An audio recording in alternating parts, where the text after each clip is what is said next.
Good morning बच्चों। तो देखिए, कल हमने अध्याय 3 के हमने उदाहरण पढ़ लिए थे। अध्याय 3 की विविध प्रश्नावली के विविध उदाहरण पर सारे पढ़े थे, और उसके साथ ही आप लोगों को 3 प्रश्न घर से दिए गए थे, ये तीनों।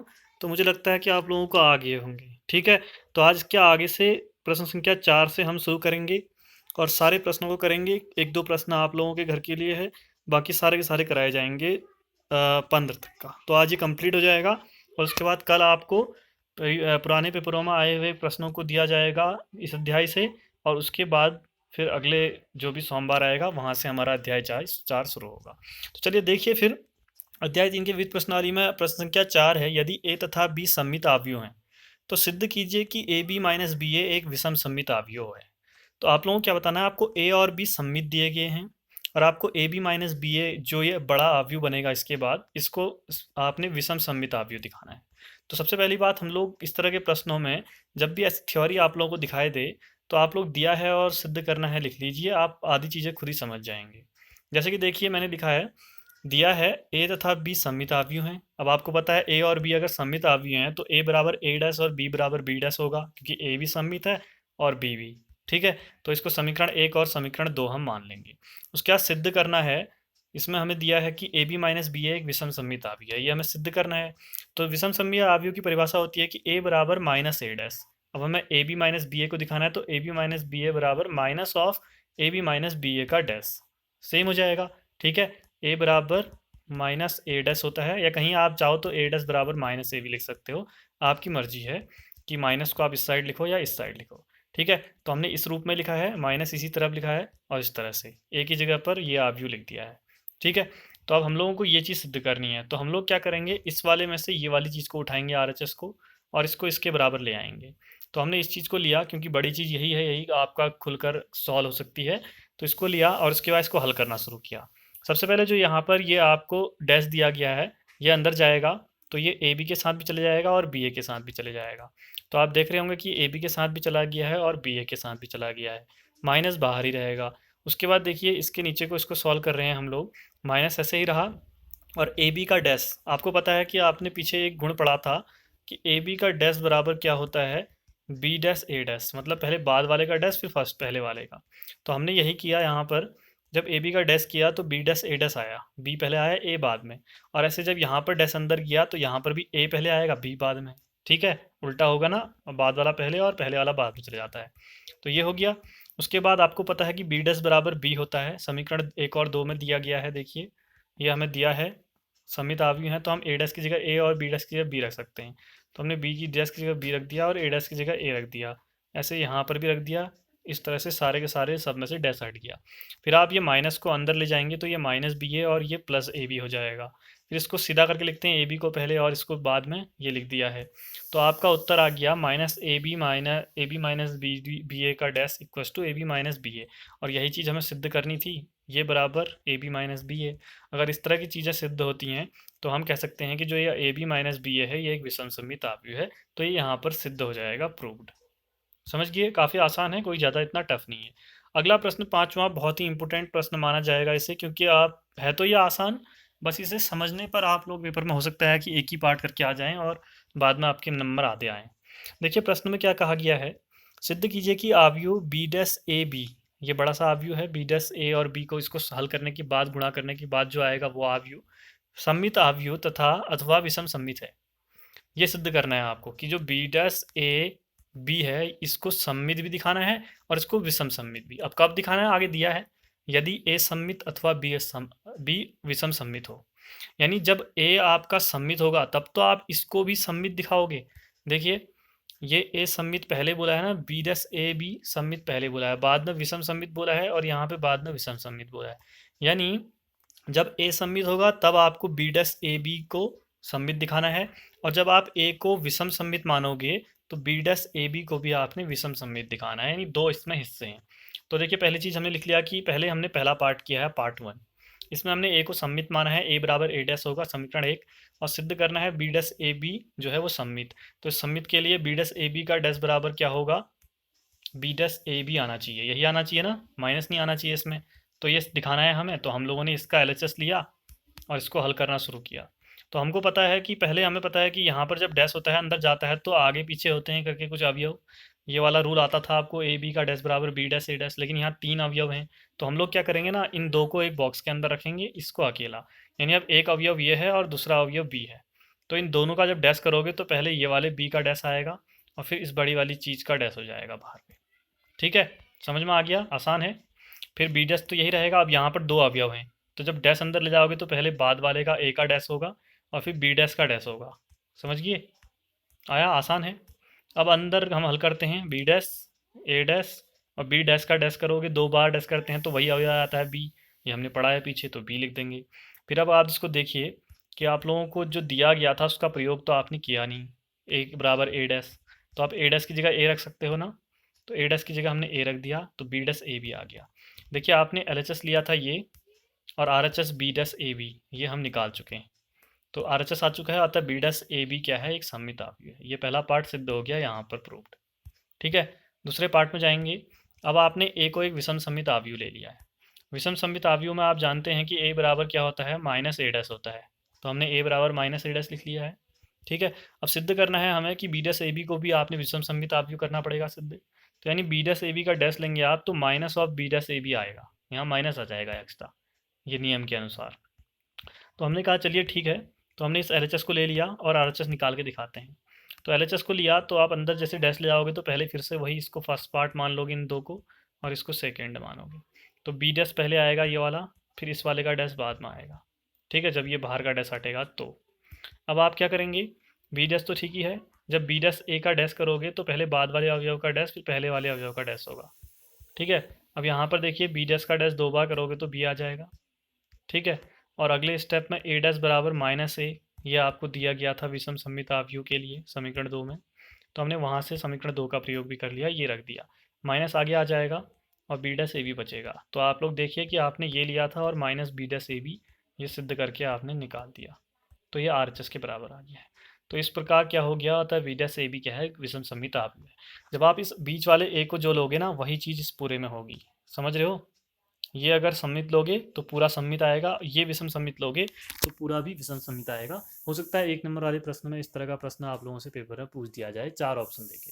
तो आप लोग जो प्रश्न कर रहे हो तो उसमें आप लोगों को समझना है कि कहाँ से आपका 1 नंबर वाले एमसीक्यू वाले प्रश्न बन सकते हैं। अगला छठा प्रश्न आपसे कह रहा है कि एक्स वाई जेड के किन मानों के लिए ए बराबर ये दिया है आव्यूह और ए डैश ए बराबर आई हो। यानी आप लोगों को ए बराबर ये के आव्यूह दिया है, ए डैश ए बराबर आई एक समीकरण दी है, आपको इसके अंदर जो ये एक्स वाई जेड हैं ये तीनों के मान निकालना है। तो हमको इसमें सिर्फ एक समीकरण दिख रही है, इसमें मैं ए का मान रख देता हूँ जहाँ जहाँ रखना है, और आई का मान भी रख देंगे 3 गुणा 3 का आपका तत्समक आव्यूह। तो हमने यही काम किया। हमने देखिए ए डैश ए बराबर आई होता है तो ए की जगह ये रख दिया, उसके ऊपर डैश लगा दिया, फिर ए की जगह ये रख दिया और आई की जगह 3 गुणा 3 का तत्समक आव्यूह रख दिया।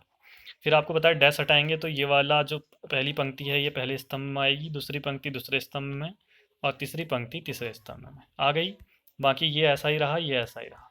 फिर आपको गुणा करना तो आता ही है, पहली पंक्ति को पहले आप स्तंभ से करोगे तो ये आ रहा है, पहली पंक्ति को दूसरे स्तंभ से करोगे ये आया, पहली पंक्ति को तीसरे स्तंभ से करोगे ये आया, फिर दूसरी पंक्ति को पहले स्तंभ से करोगे ये आया, दूसरी पंक्ति को दूसरे स्तंभ से ये आया, दूसरी पंक्ति को तीसरे स्तंभ से ये आया, तीसरी पंक्ति को पहले स्तंभ से ये आया, तीसरी पंक्ति को दूसरे स्तंभ से ये आया, तीसरी पंक्ति को तीसरे स्तंभ से तो ये आया।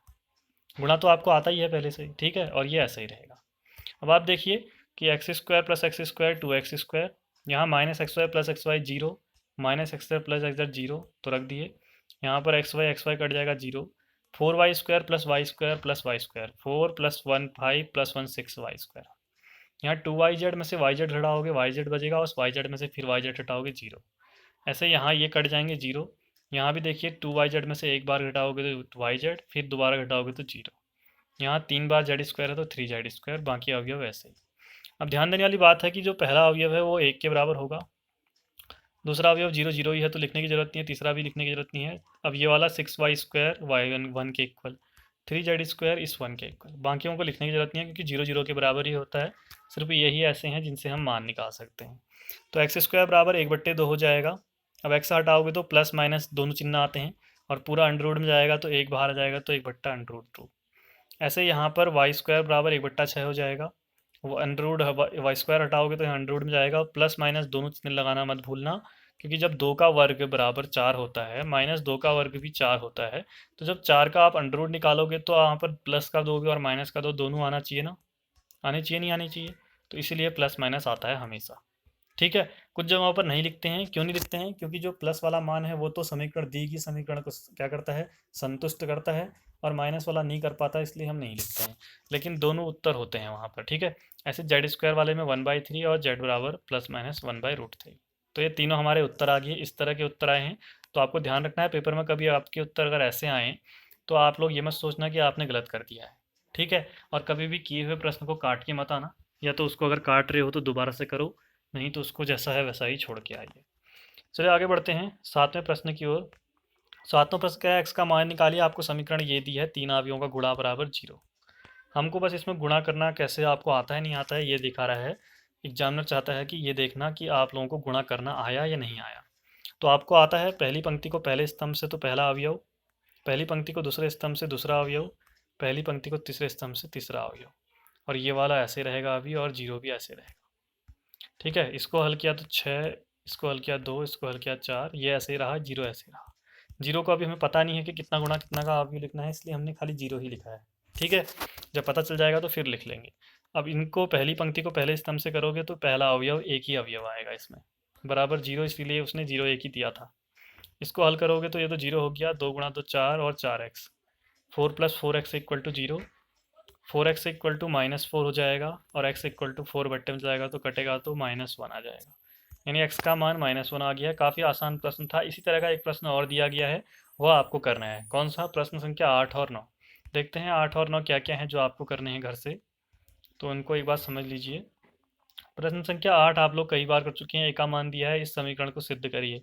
तो आप इसके LHS में ए स्क्वायर की जगह मान a गुणा a करके रखेंगे, 5a रखेंगे, 7i रखेंगे।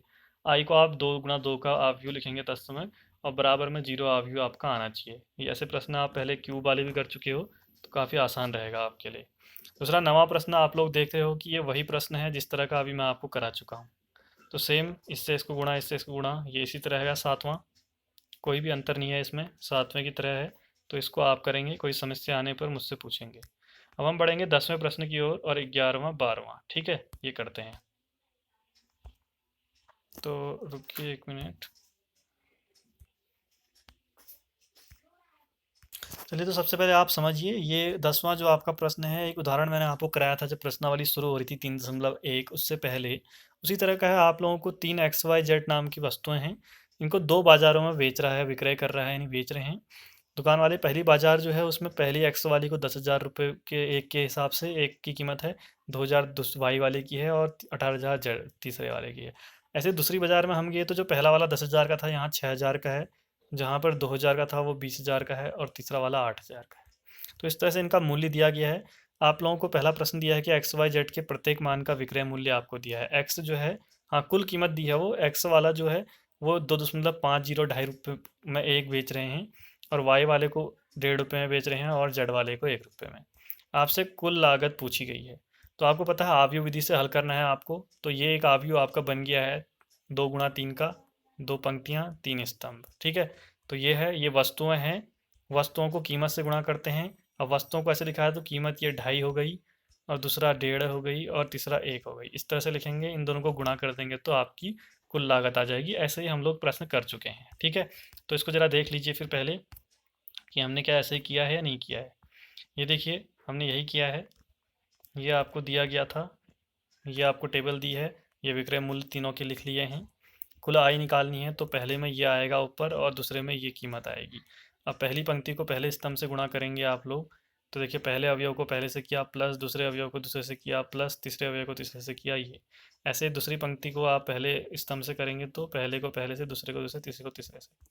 इसको जब आप हल करेंगे तो उसके बाद 46,000 और 53,000 आया, यानी जो बाजार एक है, फर्स्ट है, उसमें जो कुल कीमत है, कुल लागत वो 46,000 की है। बाजार 2 जो है उसमें कुल कीमत जो है वो 53,000 की है। तो ये दोनों आपके उत्तर हो गए। ठीक है।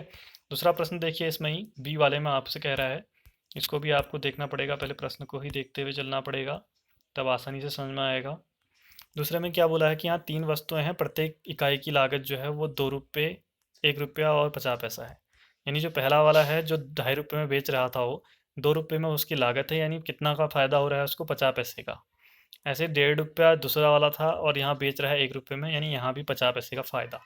तीसरा वाला ₹1 का है और यहाँ 50 पैसे में उसको बेच रहा है, तो यहाँ भी 50 पैसे का फ़ायदा हो रहा है। एक में से 50 पैसा घटा, इस 50 पैसे को आप हमेशा रुपये में लिख रहे हो तो 0.50 लिखोगे हल करते समय। ठीक है, तो ये आपसे पूछ रहा है कुल लाभ कितना है, तो आप पहले देखिए, पहले तो यही वस्तुएं यही लिखोगे, यही वाले अवयव। दूसरे में यहाँ पे लाभ लिखोगे, तो पहले में कितने का लाभ है, 2.50 को ₹2 में था उसकी कीमत, तो 0.50। ऐसे दूसरी वस्तु ₹1.5 की थी, यहाँ एक ही बेच रहा है तो इसमें भी 50 पैसे का फ़ायदा हो रहा है। और तीसरी वस्तु ₹1 की है, 50 पैसे में बेच रहा है, तो यहाँ भी ऐसे। तो इनको गुणा कर लोगे तो लाभ आ जाएगा, क्योंकि यहाँ हमने लाभ रखा है तो लाभ आएगा, यहाँ कीमत रखोगे तो कीमत आई थी। ठीक है, तो आसान प्रश्न है, कोई टफ नहीं है। पिछले वाले में प्रतिशत वाला था वहाँ पर, यहाँ पर प्रतिशत नहीं है। तो देखिए हमने यही लिखा है कि पहले लागत तो ये थी और शुरुआत में बेच इतने में रहा था तो घटाया है, देखिए पहले का लाभ, दूसरे का लाभ, तीसरे का लाभ। इस काम सिर्फ इसलिए किया गया है ताकि आप भूलो ना पेपर के समय। ठीक है, तो अब आपको पता है कि ये वस्तुएं लिख ली और ये तीनों का लाभ लिख लिया, तभी कुल लाभ आएगा। ठीक है, तो इनको गुणा किया सेम तरीके से पहले और इसमें। अब ये चीज़ें आप खुद करना और लास्ट में मिलाना, तो 15,000 और 17,000, यानी जो बाज़ार एक है वो 15,000 का फ़ायदा ले रही है लाभ, और बाज़ार दो जो है वो 17,000 का लाभ ले रही है। तो इस तरह से आपका ये उत्तर आ जाएगा। उसके बाद बढ़ते हैं 11वें प्रश्न में। 11वां प्रश्न काफ़ी ज़्यादा महत्वपूर्ण है, इससे ज़्यादा इम्पोर्टेंट कुछ भी नहीं है। ये प्रश्न आप लोगों को क्या बताएगा कि आप लोगों को गुणा करना आता है या नहीं। यानी गुणा करने से पहले जब मैंने आपको दो अवयवों का गुणनफल सिखाया था, तो उससे पहले है ना आपको उसके कुछ गुणधर्म लिखाए थे, एक दो। वो गुणधर्म आप लोगों को इस तरह से लिखाए गए थे कि एक अवयव ये है, एक अवयव ये है। अगर इसकी कोटि m गुणा n है और इसकी कोटि n गुणा p है, तो इनका गुणा होगा या नहीं। आप देखते थे इसका दूसरा और इसका पहला बराबर होंगे तो गुणा होगा, और जो अवयव आएगा उसका उसकी कोटि क्या होगी, m गुणा p होगी बचे हुए। तो इस तरह से मैंने आपको सिखाया था, ये वो यहाँ पर यही चीज़ आपको क्या करेगी, काम आएगी। तो अब मुझे बताइए, आपको ये दिया गया है x गुणा ये बराबर ये, तो x अवयव का मान निकालना है। अब x अवयव कितनी कोटि कितनी का होगा, क्या वो ये 3 गुणा यही 2 गुणा 3 का होगा, या वो 2 गुणा 2 का होगा, या 3 गुणा 2 का होगा। तो इसके बारे में आप जानते हो कि यह x है, अगर x की जगह मैं खाली बॉक्स रख दूं और यहाँ पर 1 2 3 4 5 6 रहने दूं, तो आप इसी से बता सकते हो कि x का अवयव जो है वो किस कोटि किसका है, क्योंकि आपको x का मान मानना पड़ता है। आप a b c d e f को इस तरह से मानेंगे, फिर यहाँ रख कर फिर हल करोगे तभी उत्तर आएगा, क्योंकि आपको पता है कि x बराबर ये भाग में जा नहीं सकता। दो अवयवों का भागफल हमने सीखा नहीं है और होता भी नहीं है। तो आप बताइए कि ये जो आव्यूह है, ये आव्यूह कितनी कोटि का है, दो पंक्तियां हैं इसमें, तीन स्तंभ में, 2 गुणा 3 का है। अब इससे पहले जो आव्यूह होगा इसकी कोटि क्या होगी, कुछ गुणा कुछ होगी। ठीक है, तो बताइए ये वाला जो दूसरा मान है ये 2 है, तो इसका दूसरा भी 2 ही होना चाहिए, होगा 2। अब जब आप इन दोनों को गुणा कर लोगे और आपको पता है कि बराबर में क्या है, ये भी 2 गुणा 3 आव्यूह का है। ठीक है, अब बताइए कि जब इन दोनों को गुणा करोगे जो उत्तर आएगा, तो ये बॉक्स और ये 3 आएगा, और ये बॉक्स जो है और 3 जो है, ये जैसे इन दोनों को गुणा किया आपने, एक नया अवयव आया। ठीक है, एक नया अवयव आया इस तरह से यहाँ पर। तो ये नया अवयव बराबर, ये आगे पर आपको बराबर में 2 गुणा 3 का दिया गया है, दोनों की कोटि समान होनी चाहिए। तो यानी जो ये पहला वाला आएगा ये भी 2 ही आना चाहिए, यानी ये भी 2 ही आना चाहिए। तभी ये जब आप इन दोनों को गुणा करोगे तो गुणा करने के बाद 2 गुणा 3 अवयव का आएगा, और बराबर में भी 2 गुणा 3 का ही है। यानी आपको पता चला कि जो ये x था ये 2 गुणा 2 कोटि का अवयव होगा। ठीक है, तभी गुणा वाले, इसलिए आप क्या करोगे, x को 2 गुणा 2 का मान लोगे, कुछ भी a b c d a1 a2 a3 a4 जो आपकी मर्जी है, मान लिया। उसके बाद आप यहाँ पर मान रख लोगे x की जगह, ये देखिए इसका मान रखा, बाकी ये है ये है। अब आपको पता है कि पहली पंक्ति को पहले स्तंभ से करेंगे, पहली पंक्ति दूसरे स्तंभ से, पहली पंक्ति तीसरे स्तंभ से, दूसरी पंक्ति पहले स्तंभ से, दूसरी पंक्ति दूसरे स्तंभ से, दूसरी पंक्ति तीसरे स्तंभ से, और बराबर में यही है। ठीक है, तो अब इसके बाद आपको पता है कि पहला वाला पहले के बराबर, दूसरा दूसरे के बराबर, तीसरा तीसरे के बराबर। चूंकि आप जानते हैं कि जब पहला बराबर पहला लिखोगे आप a+4b = -7, और दूसरा 2a+5b = -8, तो आपको पता है इन दोनों में a और b का मान निकालना है, तो दो ही समीकरणों से आंसर आ जाएगा, इस तीसरे की जरूरत नहीं। ऐसे नीचे पर भी इन दोनों को आप बराबर में लिख लीजिए और c और d का मान इनसे निकल जाएगा, जैसा कि मैंने लिखा है।